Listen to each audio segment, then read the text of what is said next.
All right, let's look at quadratic functions. So quadratic functions, the graph looks like a U, which is called a parabola. And we can have either a low point or a high point. Those are called that's called the vertex. And if the graph opens up, then the vertex is a minimum.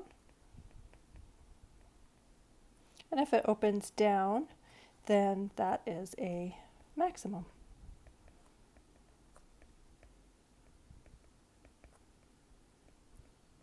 And we can tell whether it opens up or down based on the sign of the coefficient of x squared. So if a is positive, it opens up and our vertex is a minimum. And if a is negative, then it'll open down.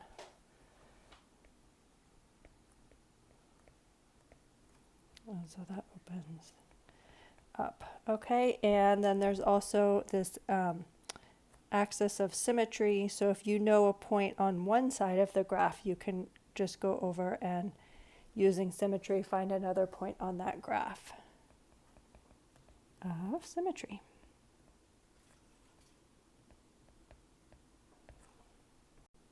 Okay, and then there's also some key information. The y-intercept is what happens when you plug 0 in for x, and if you were to do that, you plug in 0 into x, what we come out with is c. So the vertex always will end up, if you have a general form, it will just be a x value of 0 and a y value of c. And then to find the x-intercepts, you need to set your quadratic function, set that equal to 0, and figure out where the output is 0. And then the vertex is given by this formula here for x, and then whatever number you get for your x, you'll just plug that into your function to get the y value. Now, sometimes it's written in a way that makes it really easy to tell what the vertex is without having to do any algebra at all. And so let's look at that. It's called the vertex form. So if I were to complete the square on this little section right in here, just here, I'm going to have that plus 2, but I'm going to deal with that in just a second. So if I just had a 1 in there, then this would factor as x minus 1 times x minus 1, which is x minus 1 quantity squared. Okay, so that's completing the square, but I can't just sort of randomly add a 1. I also have to subtract the same amount. Okay, so if I added a 1, I have to subtract a 1. So then you just clean this up, figure out 2 minus 1, that just ends up with 1. So the benefit of doing that is that we can actually just tell right away once our function is written in this format called either the standard form, or some people call it the vertex form. The vertex, you can just look at it and tell. The vertex is this number, that's the x value, and the y value of the vertex is the c there, whatever's being added. The k. All right. So here we wrote this in what's called the standard form, and then from that you can tell what the vertex is. Okay, now I know this is opening up because I don't have a minus in front of the x squared. The coefficient of x is just a positive 1. Since that's positive, that means my function opens up.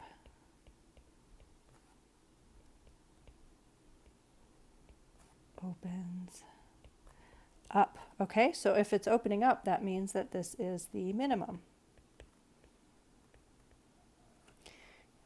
And now let's figure out what our, so this was the first part. The second part, we needed to find the vertex. And now let's find our intercepts. So the y-intercept, you just plug 0 in for x. And so that would be 2. The x-intercept, you need to solve for when f of x is equal to 0. And so we would have let's see, x squared minus 2x plus 2 is equal to 0. And we can either do, we just factored this into vertex form, so you could, if you wanted, because since we already did all this work, we could just solve that. Subtract 1 from both sides. Here, I'm going to scoot this over so it's a little easier to see. So we have x minus 1 squared. Subtract 1 from both sides, we get negative 1. And then when we go to try and take the square root of both sides, we're trying to take the square root of negative 1, which is imaginary number. That's I. Since that's not real, that means that there are no x-intercepts. Okay, so we have no x-intercepts. We have a y-intercept of 0, 2, a vertex of 1, 1. And now we can sketch the graph. Okay, so this thing opens up. We have our y-intercept at 0, 2. And we have our vertex at 1, 1. And through the vertex, there's that axis of symmetry. So we can use symmetry, just go right across and find this other point. And we found out that there's no x-intercepts. Okay, so there we go. We've got our vertex is at 1, 1. We've got a second point that we found through symmetry, and then we have our y-intercept. Okay, so now we just need to find domain and range. Well, domain is easy. There's nothing undefined for quadratics. It's just negative infinity to infinity, and then the range is going from the vertex. If it opens up, then it's going up towards infinity. Okay, so let's do another example like this.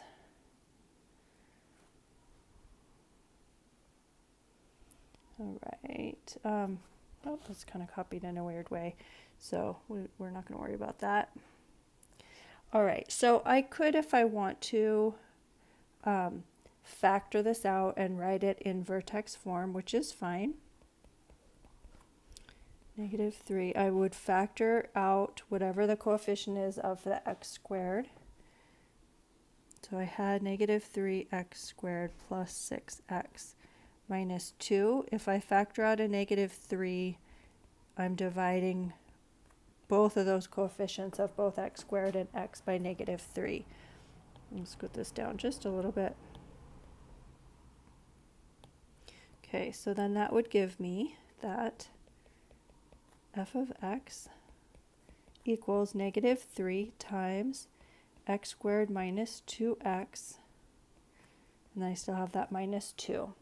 But I'm going to complete the square, so let's go ahead and add 1, but I can't just add 1, I have to also subtract the same thing.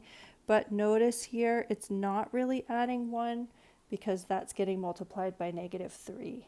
So it's really a negative 3 there, so we're going to add the opposite of that. Okay, so then this allows me to factor x squared minus 2x plus 1. That one we just worked with, that factors down to x minus 1 quantity squared. Okay, and then negative 2 plus 3 is equal to 1. Okay, so that is our standard vertex form, and that allows me to look right at it and tell that the vertex is 1, 1. Okay, but I want to show you, if you're not a huge fan of completing the square, especially if there's a coefficient in front of our x squared, this is kind of a hassle, right? And then you're having to multiply that back in and figure out what it really was. So it's fine, it's doable, but you could also, if you want to, just pull out the x value of the vertex is given by negative b over 2a. So if we have something like we do in this problem, negative 3x squared plus 6x minus 2, we can just figure out the vertex this way. Okay, so the opposite of b, that would be the opposite of 6, so that'd be negative 6 over 2 times a, which is negative 3. And that would give us negative 6 over negative 6, which is 1. Okay, so we have an x value of 1. The y value is what we get when we plug that number we just found for x, just plug it into our function. Okay, so we would have, our function goes like this, negative 3 times x squared, so times 1 squared, plus 6 times 1 minus 2. So this would be negative 3 plus 6 minus 2, which is 1. All right, so that's the other way of finding the vertex. All right, so we found the vertex. Okay. On some of the homework, it's going to ask you to rewrite it in vertex form. So it is important to be able to have that skill to be able to rewrite that. All right, let's see. Let's do our intercepts. Okay, the y-intercept, that's my favorite. We just plug 0 in for x, and we'll always come out with the c value right here. Right, in this a was negative 3, b was 6, c was negative 2, and that negative 2 is our c value. So there's our y-intercept, and our x-intercept, we have to do a little work. We're going to solve when our function output is 0. All right, here we go. We've got negative 3x squared plus 6x minus 2 equals 0. Using quadratic formula, I would get negative 6 plus or minus square root of, so quadratic formula is negative b plus or minus square root of b squared minus 4 times a times c, and that's all over 2 times a. So we're going to use that to find our x-intercepts. All right, so let's see, we did negative b plus or minus b squared, so that'd be 36, minus 4 times a, which is negative 3, times c, which is negative 2. And that is all over 2 times a, which is negative 3. And then you can just pull out your calculator, and let's see, when I do that, I get 0.42 and 1.58. Okay, so that tells me that those are the x values, so I would have a 0.42 for x, and the output is what? 0, right? That makes it an x-intercept, okay? And then the other x value that gives us an output of 0 is 1.58. Okay, good. So I found my intercepts. I found my vertex. Is this a maximum or a minimum?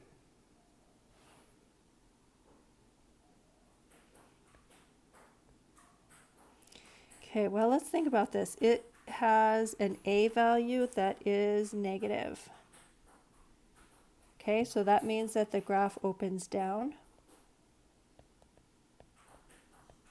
And that means that my vertex, if the graph is opening down, then this is the high point. Okay, so let's go ahead now and actually graph this. So since it opens down, I'll kind of change this so I have a little bit more room. Okay, my vertex is at 1, 1, and my y-intercept is at 0, negative 2. And I have y-intercepts at 0.42, so that's like right there, and 1.58, so that's about there. All right, and I can use symmetry. Right there's that line of symmetry right through the vertex, so I could get a mirrored point over here. Okay, so there's my points. Maximum is at 1, 1. My y-intercept is at 0, negative 2. The mirrored image point is at 2, negative 2. Oops, that should be negative. And then we have our x-intercepts at 1.58 and 0, and at 0.420. And now we need to do our domain. Negative infinity to infinity, and our range. Now, since this opens down, we're going from negative infinity up to the vertex, so up to the y value. So the range is all about the y value, but it depends if it opens up or down. Good. All right. So moving on, now we can actually use the vertex to solve some problems. Okay, so if a ball is thrown directly upward with a velocity of 40 feet per second, and then its height in feet after t seconds is given by this function, h of t equals 40t minus 16t squared. What is the ball's maximum height? So when we're being asked about a maximum or a minimum, we're being asked to find the y value of the vertex. Sorry, this printed kind of weird. Okay, so find the y value of the vertex. Okay, so here we go. We've got our function, 40t minus 16t squared, but it's kind of mixed up. We need to write it in descending order. So A is negative 16, B is 40, and C is 0 in this, okay? So my vertex is, well, since it's in my input is t's, then I'll just use t equals negative b over 2a, so t would be, let's see, opposite of b would be negative 40 over 2 times a, which is negative 16. Okay, and then we'll just work that out. That is 1.25. Okay, but I'm not done because I need the maximum value. That's the output. Okay, so we also need the y value. And y is what we get when we plug our t in, that 1.25 we just found. Let's just plug that into our function. So 40 times 1.25. I'm just plugging it right into my function. Minus 16 times 1.25 squared. And that is 25.